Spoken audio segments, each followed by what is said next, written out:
Hello student, आप कैसे हैं। जैसा कि आप लोगों को पता है कि जो डीएड की परीक्षा है उसका डेट निकल चुका है। अगले महीने से डीएड की परीक्षा होने वाली है। तो इसके लिए मैं क्या किया हूं कि आप लोगों के सामने जो डीएड संबंधी क्वेश्चन आएंगे उससे संभावित प्रश्न मैं अब आप लोगों के सामने या खासकर मैं पहले भी लेकर आता रहा हूं, ताकि आप लोगों को कोई परीक्षा में किसी प्रकार की कठिनाई न हो। तो जो बच्चे VI से है, मतलब विजुअल इंपेयरमेंट, उन बच्चों के लिए मैं स्पेशल वीडियो लेकर आ रहा हूं, ठीक है। और इसके बाद अगर दूसरे क्षेत्र के भी बच्चे हैं तो परिभाषा होती है, वो सबके लिए एक समान होती है। कुछ जनरल क्वेश्चन होते हैं जो तीनों फॉर्मेट में आते हैं, तो उन सभी बच्चों के लिए भी इन वीडियो में मैं सम्मिश्रण करके लेसन तैयार करता हूं, ताकि आप लोगों को किसी भी क्षेत्र की हो परीक्षा में कोई प्रकार की प्रॉब्लम ना हो। तथा उन परीक्षाओं में आप लोगों को पता है कि जो वस्तुनिष्ठ MCQ क्वेश्चन आते हैं ये काफी स्कोरिंग मार्क को स्कोरिंग करते हैं, मतलब बढ़ाते हैं। अच्छा, अगर आपका क्वेश्चन सही हो गया 1 नंबर का है तो 1 नंबर तुरंत जुट जाता है। और बड़े क्वेश्चन में अक्सर क्या होता है कि आपका क्वेश्चन 5 नंबर का है, अब आप लिख रहे हैं तो टीचर के ऊपर है कि आपको 4 दे रहा है या 3 दे रहा है। लेकिन वस्तुनिष्ठ क्वेश्चन में क्या होता है कि उस अगर आंसर सही लग गया तो आपका 100% नंबर उसमें जुटना तय है, ठीक है। तो मैंने आज तय किया कि आप लोगों को जो परीक्षा में जो बीएड की परीक्षा होने वाली है उसमें क्या होता है कि परिभाषाएं भी आती है, 2-2 नंबर, 3-3 नंबर की, 4-4 नंबर की, ठीक है। कि इस अल्प दृष्टिबाधित या आंशिक दृष्टिबाधित में क्या अंतर है, इसकी परिभाषा क्या है। तो मैंने आज इन्हीं प्रश्नों को तैयार करके और आज आप लोगों को सामने लेकर मैं आया हूं, ताकि आप लोगों को कोई भी परिभाषा आ जाए तो परीक्षा में किसी प्रकार की कठिनाई न हो, ठीक है। भारत में समय समय पर विभिन्न उद्देश्यों हेतु अलग अलग आधारों पर विकलांगता को परिभाषित किया गया है, ठीक है। अतः विकलांगता के मूल्यांकन हेतु कोई प्रमाणीकृत आधार नहीं है। परिणाम स्वरूप अक्षमता, अयोग्यता, विकलांगता आदि मिलते जुलते शब्दों का प्रयोग होता रहा है। दृष्टि बाधा को परिभाषित करने के लिए दृष्टि तीक्ष्णता, दृष्टि क्षेत्र के प्रयत्नों की सहायता ली जाती है, ठीक है। जैसा कि आप लोगों को पता है कि जो ये परिभाषाएं हैं ये किसी चीज पर सटीक नहीं इसको माना गया है। क्या इसको माना गया है कि तथ्य के आधार पर इसको परिभाषित किया जा रहा है, ठीक है। जैसे दिव्यांगता शब्द में क्षति, अक्षमता, विकलांगता इत्यादि सब का सम्मिश्रण हम लोग प्रयोग करके उसकी परिभाषा तैयार करते हैं, ठीक है। तो आज अब हम पढ़ाएंगे विकलांगता कानून 1995, ठीक है। ये क्वेश्चन परीक्षा में बार बार आता है कि PWD एक्ट 1995 क्या है। तो ये क्वेश्चन को आप लोग ध्यान से देखिए। यह कानून विकलांग व्यक्ति, यह कानून किसके लिए बना? दिव्यांग व्यक्तियों के लिए। आजकल विकलांग शब्द का प्रयोग मना हो गया है, लेकिन फिर भी किताब में है तो उसको पढ़ना पड़ रहा है, ठीक है। यह कानून विकलांग व्यक्ति समान अवसर अधिकारों की सुरक्षा एवं पूर्ण भागीदारी कानून 1995 कहलाता है। अगर आ जाएगा कि PWD एक्ट 1995 क्या है तो इसका आंसर होगा यह कानून विकलांग व्यक्ति ये समान अवसर अधिकारों की सुरक्षा एवं पूर्ण भागीदारी कानून 1995 कहलाता है, ठीक है। यह कानून जम्मू तथा कश्मीर को छोड़कर शेष भारतवर्ष में लागू है, ठीक है। इस कानून के अनुसार दृष्टिबाधिता वह अवस्था है जिसके अनुसार व्यक्ति निम्न में से किसी एक स्थिति से पीड़ित हो। अब ये जो नया कानून लाया गया उसमें दृष्टिबाधिता को कैसे श्रेणी में बांटा गया? पहला क्या है, दृष्टि का पूर्ण लोप, मतलब वैसा व्यक्ति दृष्टि बाधित कहलाएगा जिसकी पूरी आंख की रोशनी खत्म हो गई हो, लोप हो गया हो। ठीक है। अब है बेहतर आंख में दृष्टि तीक्ष्णता 6/7, और उसकी जो बेहतर आंख हो उसकी दृष्टि तीक्ष्णता कितना हो, 6/7। स्नेलन चार्ट के अनुसार से अधिक न हो, जो स्नेलन चार्ट का मापदंड निर्धारित किया गया है उससे अधिक न हो। चश्मा लगाने के पश्चात दृष्टि क्षेत्र 20 डिग्री कोण या उससे कम हो। अगर व्यक्ति चश्मा लगा रहा है और 20 डिग्री कोण से कम उसकी देखने की शक्ति है तो व्यक्ति क्या माना जाएगा, दृष्टि बाधित की श्रेणी में आएगा। ठीक है। तो इसको आप लोग ध्यान रखिएगा, क्योंकि ऐसे क्वेश्चन परीक्षा में बार बार आते हैं। ठीक है। अब है अल्प दृष्टि वाला बाधित, ये तो किसकी परिभाषा हो गई, दृष्टि बाधिता की हो गई। ठीक है। अब है अल्प दृष्टि वाला, उसे माना जाएगा जो उपचार अथवा मानव अपरिवर्तनीय संशोधनों के पश्चात भी दृष्टि बाधित हो, किंतु उचित सहायक उपकरणों के प्रयोग से अपनी अवशिष्ट दृष्टि का प्रयोग करते हुए कार्य का नियोजन अथवा कार्यान्वयन कर लेता है। अल्प दृष्टि बाधित की परिभाषा क्या होगी, कि वैसा व्यक्ति जो उपचार अथवा मानव अपरिवर्तनीय संशोधनों के पश्चात भी दृष्टि बाधित हो, किंतु उचित सहायता उपकरणों के प्रयोग से अपनी दृष्टि को हल्का प्रयोग कर रहा है। ठीक है। वो अपनी दैनिक क्रिया कौशल को कुछ सुचारू ढंग से कर रहा है, तो उसको भी किससे क्या कहा जाएगा, अल्प दृष्टि बाधित। ठीक है। अब है आंशिक दृष्टि और अल्प दृष्टि। ध्यान दीजिएगा, पिछले वीडियो में भी मैंने अल्प दृष्टि बाधित और आंशिक दृष्टि बाधित पर चर्चा किया था। क्यों, कि ऐसे क्वेश्चन परीक्षा में बार बार आते हैं। अब आजकल जो भी शिक्षक वीडियो बनाएंगे तो क्या करेंगे, तो परीक्षा को ध्यान में रखते हुए वीडियो बनाएंगे, ताकि आप लोगों को परीक्षा में किसी प्रकार का प्रॉब्लम न हो। ठीक है। अब है आंशिक दृष्टि एवं अल्प दृष्टि। ठीक है। अल्प दृष्टि के संबंध में अनेक बार भ्रम उत्पन्न हो जाता है। अनेक लोग इस संदर्भ में अन्य शब्दावलियों जैसे आंशिक दृष्टि, दृष्टिहीन, कानूनी तौर पर दृष्टिहीन, अल्प दृष्टिवान जैसे शब्दों का अदल बदल प्रयोग कर देते हैं। जैसे हम लोग क्या करते हैं कि जो अल्प दृष्टिबाधित है उसको भी दृष्टिबाधित बोल देते हैं, मतलब शब्द की इसमें क्या हो जाती है, अदला बदली हो जाती है। पहले दृष्टिबाधित शब्द का प्रयोग उन लोगों के लिए होता था जिन्हें हम आंशिक दृष्टिवान कहते थे। ठीक है। किंतु अब दृष्टिबाधित पदावली का उपयोग पूर्ण रूप से दृष्टिहीन अथवा अल्प दृष्टि वालों के लिए होता है।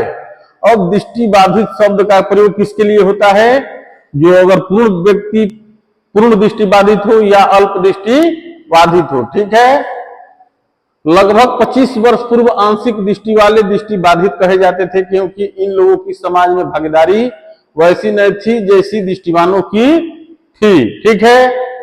अब है 1992 में WHO द्वारा दी गई परिभाषा किस क्षेत्र में, अल्प दृष्टिबाधिता के क्षेत्र में। WHO ने क्या परिभाषा दिया है, देखिए ये सब क्वेश्चन है, सब क्वेश्चन है और इसका आंसर है। ठीक है। आप लोग ध्यान से वीडियो को अगर एक बार भी देख लेंगे अच्छा से, तो आपके परीक्षा में लिखने में किसी प्रकार की कोई समस्या नहीं होगी। ठीक है। WHO द्वारा दी गई परिभाषा के अनुसार अल्प दृष्टिवान व्यक्ति को आंशिक दृष्टिवान भी कहा जा सकता है। जो अल्प दृष्टिबाधित व्यक्ति है उसको आंशिक दृष्टिबाधित भी व्यक्ति कहा जा सकता है। ठीक है। जिसकी आंखों की उपचार या चश्मे के बावजूद प्रकाश में दृष्टि तीक्ष्णता 6/18 से कम है, अथवा दृष्टि क्षेत्र 10 डिग्री कोण से कम पर है, वह अपनी दृष्टि क्षमता का उपयोग किसी कार्य के नियोजन या क्रियान्वयन के लिए कर लेता है, आजकल अल्प दृष्टि पदावली का उपयोग सही जगह व्यापक रूप से होता है। आजकल क्या हो रहा है कि अल्प दृष्टि शब्द का प्रयोग व्यापक रूप से हो रहा है, ठीक है। और इसके लिए क्या क्या शर्त रखे गए हैं, जिसकी दृष्टि तीक्ष्णता, ठीक है, 6/18 और कितने डिग्री से कम उसका उसके ऊपर क्षेत्र हो आंख का, तो 10 डिग्री से भी कम, ठीक है। ये किसकी परिभाषा है, WHO की। और अब है अल्प दृष्टि की सैद्धांतिक परिभाषा, ठीक है। अल्प दृष्टि से तात्पर्य व्यक्ति को कार्य क्षमता का कम होना है, जो सैद्धांतिक परिभाषा माना गया है। जो इसका हम लोग जैसे वो आ जाएगा कि WHO के अनुसार अल्प दृष्टि बाधित की क्या परिभाषा है, और एक आ जाएगा कि वैधानिक परिभाषा क्या है। तो ये क्या है, वैधानिक परिभाषा है, ठीक है। क्या है, अल्प दृष्टि से तात्पर्य व्यक्ति को कार्य क्षमता का कम होना। एक अल्प दृष्टि वाला व्यक्ति वह है जिसके तमाम चिकित्सीय प्रयासों के बावजूद समान दृष्टि प्राप्त नहीं हो सकती है। इसमें क्या कहना है कि वैसा व्यक्ति अल्प दृष्टि बाधित माना जाएगा जो पूर्ण चिकित्सीय उपचारों के उपरांत उसकी दृष्टि का क्षेत्र वापस न आया हो, ठीक है। यह शब्द उनके लिए प्रयोग किया जाता है जो कानूनी तौर पर दृष्टिहीन हो, या फिर जिनकी दृष्टि इतनी क्षीण हो कि वह केवल कुछ कार्य ही कर सके अथवा विशेष उपकरणों से सहायता से कुछ सीख सके। मतलब वैसा व्यक्ति अल्प दृष्टि बाधित माना जाएगा जो अपना कुछ कार्य कर सकता है तो कर सकता है, नहीं तो वह ज्यादा कार्य नहीं कर सकता है अपनी आंखों के द्वारा। अब है आंशिक दृष्टि, पार्शियलिटी सिग्नेट, ठीक है। शिक्षा के लिए जिनकी दृष्टि तीक्ष्णता, देखिए अब पूछ देगा कि आंशिक दृष्टि बाधित व्यक्ति की दृष्टि तीक्ष्णता और दृष्टि पर क्षेत्र कितना होता है, ठीक है। तो इसको आप लोग ध्यान रखिएगा कि दृष्टि तीक्ष्णता क्या है, 6/21 यानी 20/70 हो, या फिर जिनकी दृष्टि सही करने पर ऐसी हो कि अधिकांश पढ़ाई के लिए वे दृष्टि का प्रयोग कर सके। मतलब कि आंशिक दृष्टि बाधित है जिसकी दृष्टि तीक्ष्णता 6/21 हो और अधिकांश चीजों को पढ़ने में किसी भी प्रकार से वो अपनी दृष्टि का प्रयोग कर लेता है, ठीक है। अब है कानूनी तौर पर दृष्टि बाधिता, लीगल ब्लाइंडनेस। ये भी इंपोर्टेंट क्वेश्चन है कि लीगल ब्लाइंडनेस किसे कहते हैं, ठीक है। मतलब दृष्टि बाधिता किसे कहते हैं, वे व्यक्ति, अब ये आपकी एक काफी इंपोर्टेंट परिभाषा है, ठीक है। इसको आप लोग अपने डायरी में नोट करके रखिएगा। जो परिभाषाएं है कि एक बार रिवीजन कर लेने के बाद अगर कोई भी परिभाषा आए तो उसको आप लोग आसानी से लिख सकते हैं। वे व्यक्ति कानूनी तौर पर दृष्टि बाधित माने जाते हैं जिनकी दृष्टि बाधिता 6/60, ठीक है। पिछले चैप्टर में भी मैंने इस पर चर्चा किया था, या 20/200 से कम होती है, और दृष्टि क्षेत्र सभी संशोधनों के पश्चात 20 डिग्री से कम होता है। पूर्ण दृष्टि बाधित व्यक्ति को कब माना जाएगा, जब उसकी दृष्टि तीक्ष्णता 6/60 या 20/200 से कम हो और दृष्टि क्षेत्र कितना हो 20 डिग्री से कम हो। ये क्या है, वैधानिक परिभाषा है दृष्टि बाधिता की, ठीक है। हम यह कह सकते हैं कि अल्प दृष्टि देखने की स्पष्टता के संबंध रखती है, जबकि आंशिक दृष्टि स्नेनल चार्ट द्वारा दूरी के आधार पर निर्धारित की जाती है। और अल्प दृष्टि क्या है कि ये देखने की कुछ आशा रखती है, और आंशिक दृष्टि को कैसे विभक्त किया जाएगा, स्नेनल चार्ट के माध्यम से, ठीक है। शिक्षकों को यह चाहिए कि पढ़ाने से पहले दोनों वर्ग के बच्चों की दृष्टि भेद को भली प्रकार समझ ले। इस कार्य में निम्न सारणी उनकी सहायता कर सकती है। इस जैसे बच्चे को विभक्त करने के लिए कौन सी सारणी बनाई जाती है, तो पहले उसका दृष्टि तीक्ष्णता, इसके बाद दृष्टि क्षेत्र, WHO का वर्गीकरण, कार्य संबंधी विवरण, ठीक है। अब मान लीजिए कि बच्चे की दृष्टि तीक्ष्णता 6/6 है, ठीक है, वो 180 डिग्री क्षेत्र तक देख सकता है। सामान्य दृष्टि है तो उसको क्या कहेंगे, सामान्य दृष्टि वाला बच्चा। मान लीजिए कि बच्चे की 6/18 है, 20 डिग्री से उसका क्षेत्र कम है, तो वह बच्चा क्या कहलाएगा, अल्प दृष्टि। और जिसका 30/60 या 10 डिग्री से कम हो, वो क्या दृष्टि बाधिता है। कानूनी तौर पर इनके पास थोड़ी दृष्टि कार्य करने लायक है, ठीक है। अब विश्व स्वास्थ्य संगठन क्या कह रहा है, देखिए विश्व स्वास्थ्य संगठन के अनुसार अल्प दृष्टिवान उन्हें कहा जाता है। वो क्या थे परिभाषा, WHO की। अगर पूछ देगा कि विश्व स्वास्थ्य संगठन के अनुसार अल्प दृष्टिबाधित की क्या परिभाषा है, जो उपचार और चश्मे के बावजूद दृष्टिबाधित हो, ठीक है। मतलब दृष्टिवान, अल्प दृष्टिवान किसे कहेंगे, जो उपचार और चश्मे के बावजूद दृष्टि बाधित है, ठीक है। जिसकी दृष्टि तीक्ष्णता 6/18 से कम है, किंतु वह रोशनी और अंधकार के बीच अंतर समझ सकता है। अल्प दृष्टिबाधित व्यक्ति क्या कर सकता है कि धूप और छाया को भांप सकता है, ठीक है। जिसकी दृष्टि क्षेत्र मात्र 10 डिग्री है और उसकी दृष्टि क्षेत्र कितना रहता है, 10 डिग्री, ठीक है।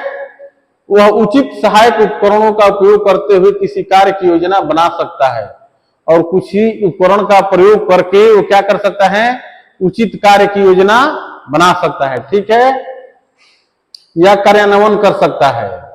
अब है अन्य परिभाषाएं।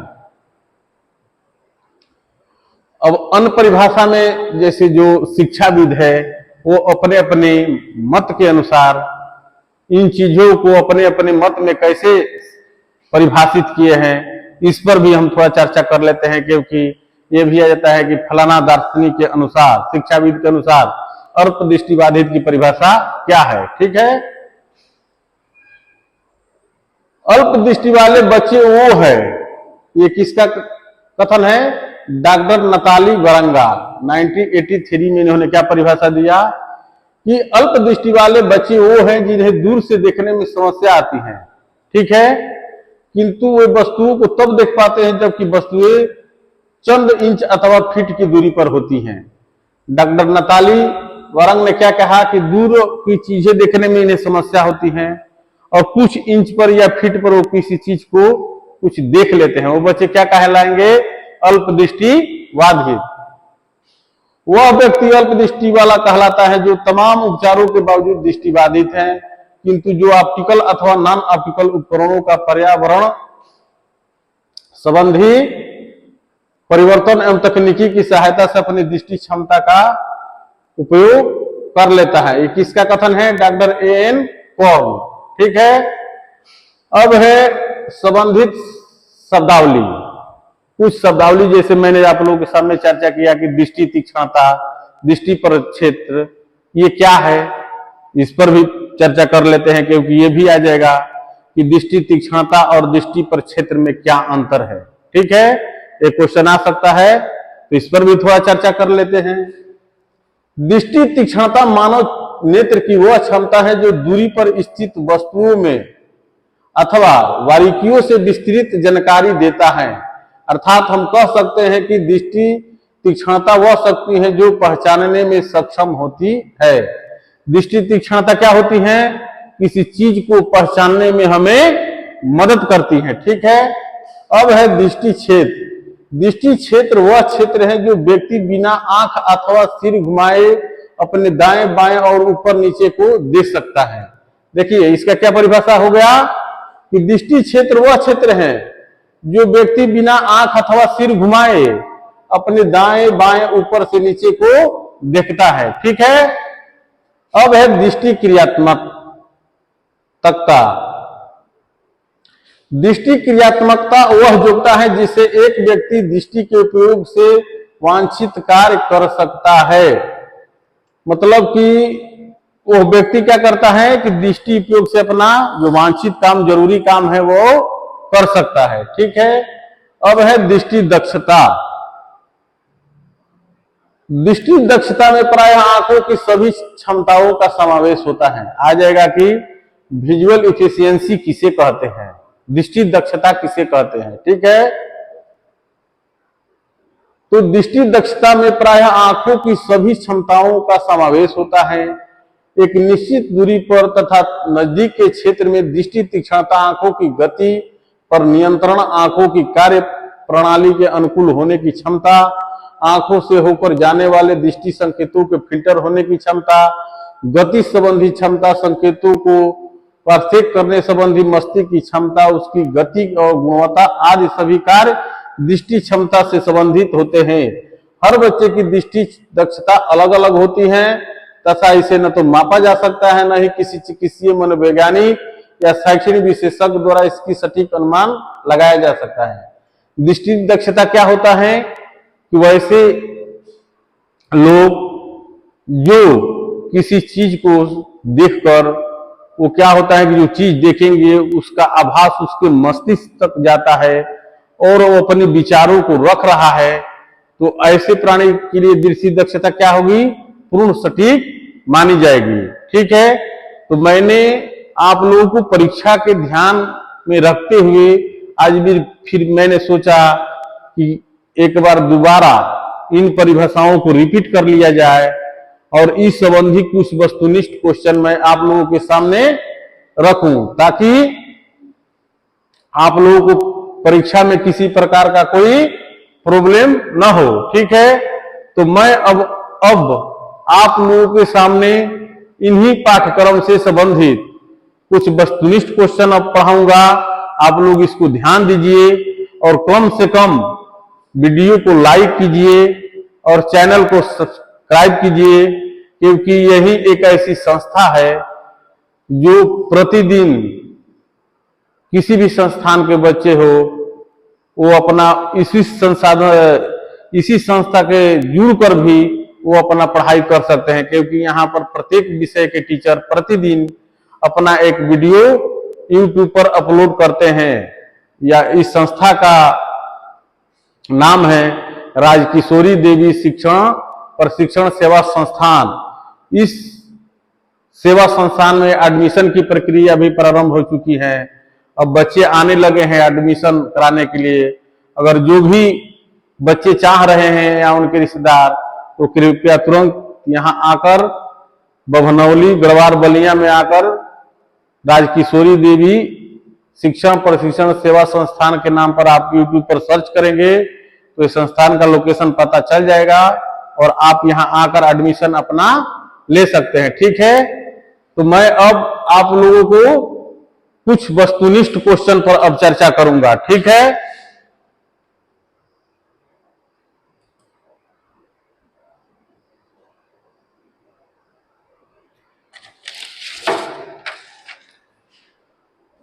देखिए पहला क्वेश्चन क्या है, जो मैंने टॉपिक पढ़ाया उसी के तहत ये वस्तुनिष्ठ क्वेश्चन तैयार किए गए हैं। ठीक है, पहला क्वेश्चन है दिव्यांगता कानून 1995 के अंतर्गत राज्य का अर्थ क्या है। ठीक है, उसमें राज्य शब्द का प्रयोग किया गया है। तो ऑप्शन दिया है केंद्र, राज्य, केंद्र और राज्य की निजी। तो इसका सही आंसर क्या होगा, ऑप्शन बी, राज्य। ठीक है, अब है क्वेश्चन नंबर सेकंड।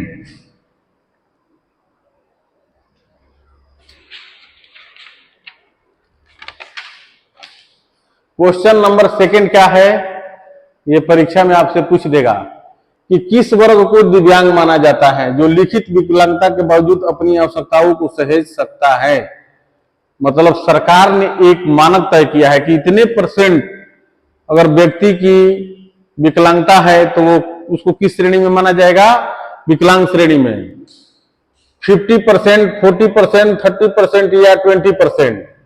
तो इसका सही आंसर क्या होगा, इसका सही आंसर होगा ऑप्शन बी, 40%। मतलब वो व्यक्ति जो 40% दिव्यांग के क्षेत्र में आता है तो उसको क्या माना जाएगा, दिव्यांग माना जाएगा। ठीक है, अब है क्वेश्चन नंबर 3। क्वेश्चन 3 क्या है, कि दिव्यांग मान्यता प्रमाण पत्र की मान्यता काल कितना होता है। ठीक है, तो इसका सही आंसर क्या होगा? ऑप्शन दिया है 1 वर्ष, 2 वर्ष, 3 वर्ष, जीवन भर। तो इसका सही आंसर क्या होगा? जीवन भर, ऑप्शन डी। ठीक है, अब है क्वेश्चन नंबर 4।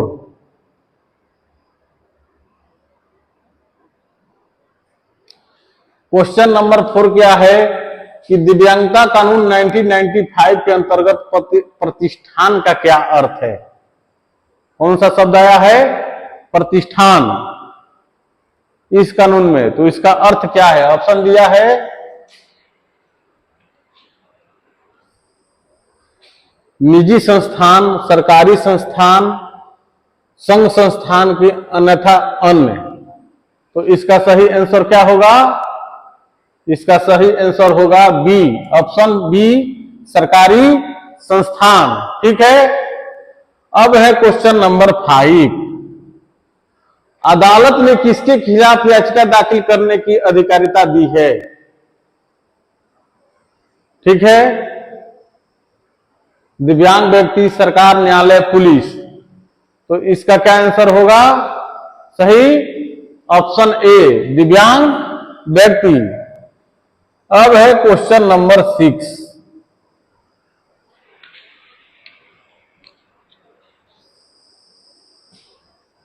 दिव्यांगता कानून 1995 के अंतर्गत अप्रतिष्ठानिक क्षेत्र क्या है? ठीक है, ऑप्शन क्या दिया है? शैक्षणिक संस्थान, सरकारी संस्थान, निजी संस्थान, केंद्र सरकार की संस्थाएं। तो इसका सही आंसर क्या होगा? ऑप्शन सी, निजी संस्थान। ठीक है, अब है नेक्स्ट क्वेश्चन 7 नंबर। दिव्यांगता कानून 1995 के अंतर्गत अपंग व्यक्ति क्या होता है?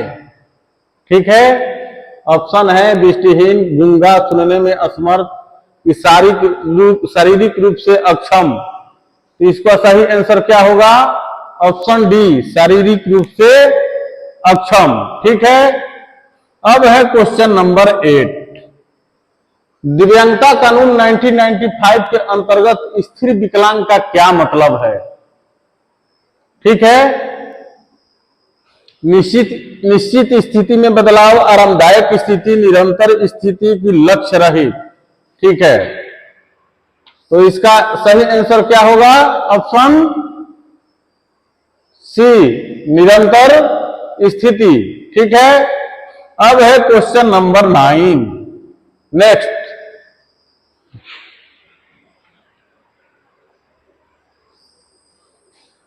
किसको दिव्यांगता कानून 1995 के अंतर्गत विकलांग माना जाता है? ठीक है, आंखों का दोषी, अक्षम, विशेष रूप से क्षतिग्रस्त, शारीरिक क्षमता से असमर्थ। तो इसको क्या होगा? सही आंसर ऑप्शन बी, अक्षम। ठीक है, अब है क्वेश्चन नंबर 10। 10 क्वेश्चन क्या है आप लोगों के स्क्रीन पर? आंशिक दृष्टि क्या है? पूर्ण अंधापन, पूर्ण दृष्टि, भ्रांति, अंधापन। तो इसका सही आंसर क्या होगा? ऑप्शन सी, भ्रांति। ठीक है, अब है क्वेश्चन नंबर 11।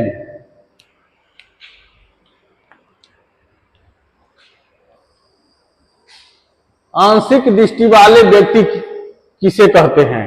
ठीक है, बिना आंखों के धीरे धीरे दृष्टि खो रहे हैं कि समान दृष्टि के साथ कि नियमित आंखों के साथ। तो इसका सही आंसर क्या होगा?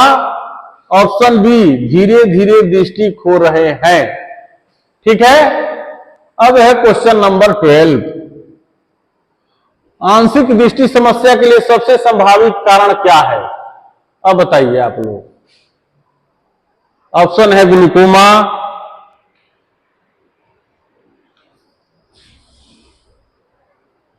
चश्मा के अभाव, दृष्टि कमजोर, साइकोपेनिया। ठीक है, तो इसका सही आंसर क्या होगा? इसका सही आंसर होगा दृष्टि कमजोर। ठीक है,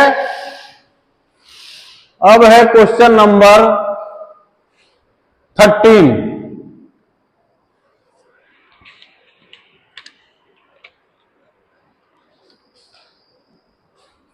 आंशिक दृष्टि के लिए सबसे सामान्य इलाज क्या है? आंशिक दृष्टि के लिए सबसे सामान्य इलाज क्या है? आंखों की सर्जरी, चश्मा या लेंस प्रिस्क्रिप्शन, आंखों की व्यायाम की दृष्टि के साथ अभ्यास। तो इसका सही आंसर क्या होगा? ऑप्शन बी, चश्मा या लेंस प्रिस्क्रिप्शन। ठीक है। अब है क्वेश्चन नंबर 14।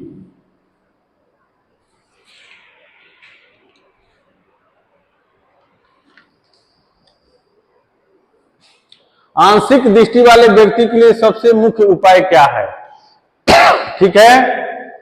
ऑप्शन है नियमित चेकअप, संपूर्ण रेस्तरां का इस्तेमाल, सक्रिय जीवन शैली की अपनी दृष्टि को बढ़ाने के लिए उपायों का अनुसरण। तो इसका सही आंसर क्या होगा? अपनी दृष्टि को बढ़ाने के लिए उपायों का अनुसरण। ठीक है।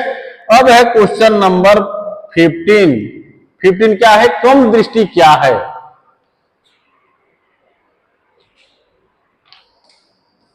ठीक है।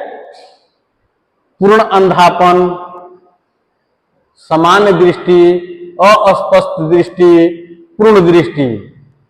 तो इसका कम दृष्टि का सही आंसर क्या होगा? ऑप्शन सी, अस्पष्ट दृष्टि। ठीक है। अब है क्वेश्चन नंबर 16। कम दृष्टि वाले व्यक्ति को क्या दिखाई नहीं देता है? सभी वस्तु, बारीक चित्राव, दूरस्थ वस्तुएं, सभी वस्तुओं का चेहरा। तो इसका सही आंसर क्या होगा? जिसका कम दृष्टि होगा उसका दृष्टि प्रक्षेप दृष्टिकोण कम होता है। तो इसका सही आंसर होगा ऑप्शन बी, बारीक चित्राव। ठीक है। अब है क्वेश्चन नंबर 17।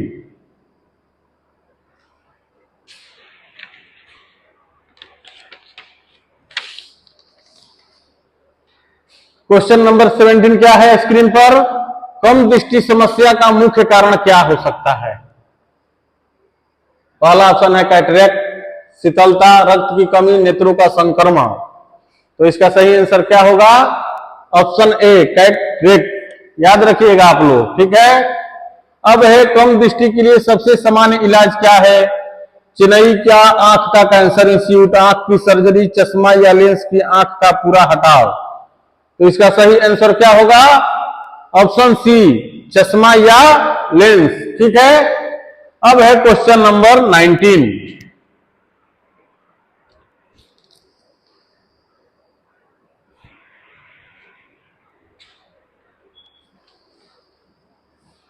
क्वेश्चन नंबर 19 क्या है स्क्रीन पर? कम दृष्टि वाले व्यक्ति के लिए क्या अधिकतर महत्वपूर्ण है? ठीक है। चिकित्सा परीक्षण, व्यायाम करना, सामाजिक समर्थन, दैनिक दृष्टि समर्थन संरक्षण। तो इसका सही आंसर क्या होगा? ऑप्शन सी, सामाजिक समर्थन। ठीक है। अब है क्वेश्चन नंबर 20। दृष्टि अस्पष्टता क्या है? काफी इंपोर्टेंट क्वेश्चन है। ठीक है। आंखों की सेहत, आंखों की सक्षमता, आंखों की दृष्टि की गुणवत्ता या आंखों की दृष्टि का क्षेत्र। तो इसका सही आंसर क्या होगा? इसका सही आंसर होगा ऑप्शन सी, आंखों की दृष्टि की गुणवत्ता। अब है क्वेश्चन नंबर 21।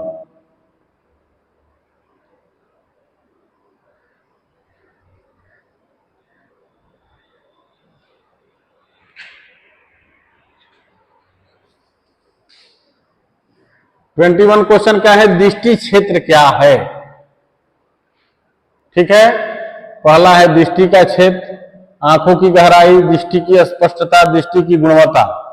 तो दृष्टि क्षेत्र का मतलब क्या होता है? दृष्टि का क्षेत्र। मतलब ऑप्शन कौन सही है? ऑप्शन ए, दृष्टि का क्षेत्र।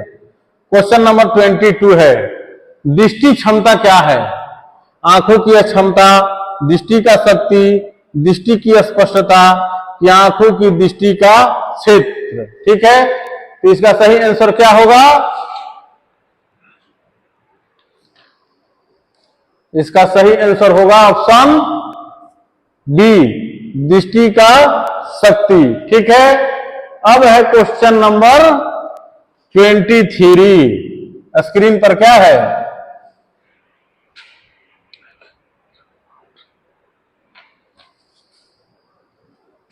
दृष्टि स्पष्टता को मापने के लिए किस इकाई का उपयोग किया जाता है? ठीक है, देखिए काफी वीआईपी क्वेश्चन है, वीवीआई है। डेसिबल, मीटर, रेडियंस की विजुअल कार्डस। तो इसका सही आंसर क्या होगा? Option D, visual cards. ठीक है, अब है क्वेश्चन नंबर 24।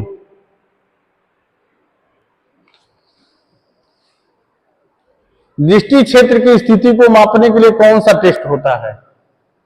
ठीक है, आंखों की परीक्षण, दृष्टि क्षेत्र की परीक्षण, दृष्टि स्पष्टता की परीक्षण की दृष्टि क्षमता की परीक्षण। तो इसका सही आंसर क्या होगा? दृष्टि क्षमता की परीक्षण। अब है क्वेश्चन नंबर 25।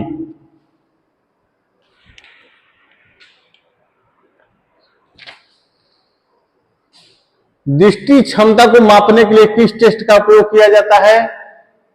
दृष्टि नक्शा टेस्ट, आंखों की परीक्षण, दृष्टि क्षेत्र की परीक्षण की विजुअल कार्ड्स। तो इसका सही आंसर क्या होगा? Visual cards, option D. दृष्टि स्पष्टता की समानतः स्तर होती हैं। देखिए क्वेश्चन क्या है?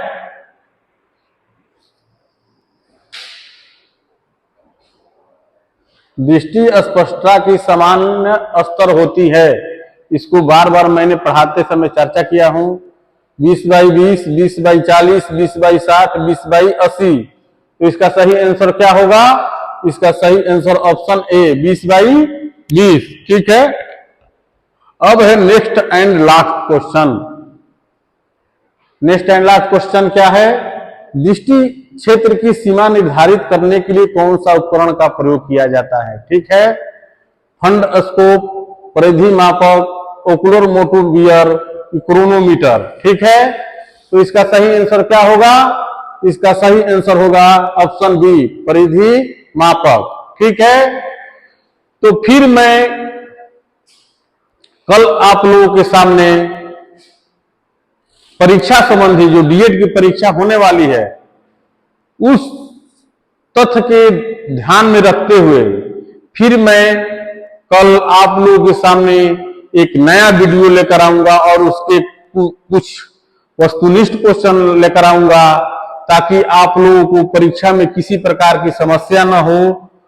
जो स्पेशल फील्ड में बच्चे पढ़ रहे हैं, खासकर वीआई क्षेत्र में। ठीक है, और फिर मैं पुनः सूचना को दोहरा देता हूं कि इस संस्था जो राजकिशोरी देवी शिक्षण प्रशिक्षण सेवा संस्थान है, इस संस्थान में एडमिशन की प्रक्रिया प्रारंभ हो चुकी है। ठीक है, बहुत से बच्चे आ रहे हैं। अगर आप लोगों को कोई अपने रिलेटिव या नजदीकी का यहां पर नामांकन कराना है तो कृपया जल्दी से जल्दी ये काम करें, नहीं तो सीट भर जाएगा तो फिर एडमिशन संभव नहीं है, क्योंकि सीट 1000, 2000, 500 नहीं मिलती है आरसीआई के द्वारा। सीट मुश्किल से 100 या 50 मिलती है किसी भी संस्था को। यहां पर 105 सीट है। तो जो भी कैंडिडेट इच्छुक हैं, इस संस्था के माध्यम से जुड़े हैं, तो उनको इन्फॉर्म मैं कर देना चाहता हूं, क्योंकि आप लोग इस संस्था के पुराने लोग हैं तो आप लोगों को पहले मैसेज देना जरूरी है। ठीक है, क्योंकि आप लोग भली भांति इस संस्था से परिचित है। ये संस्था बच्चों को काफी मदद करती है। ठीक है, तो आप लोग तत्काल जिसको भी एडमिशन कराना है वो अपना नामांकन कराना सुनिश्चित करें। ठीक है, और फिर मैं कल एक नया वीडियो के साथ आप लोगों के सामने आऊंगा। थैंक यू, धन्यवाद।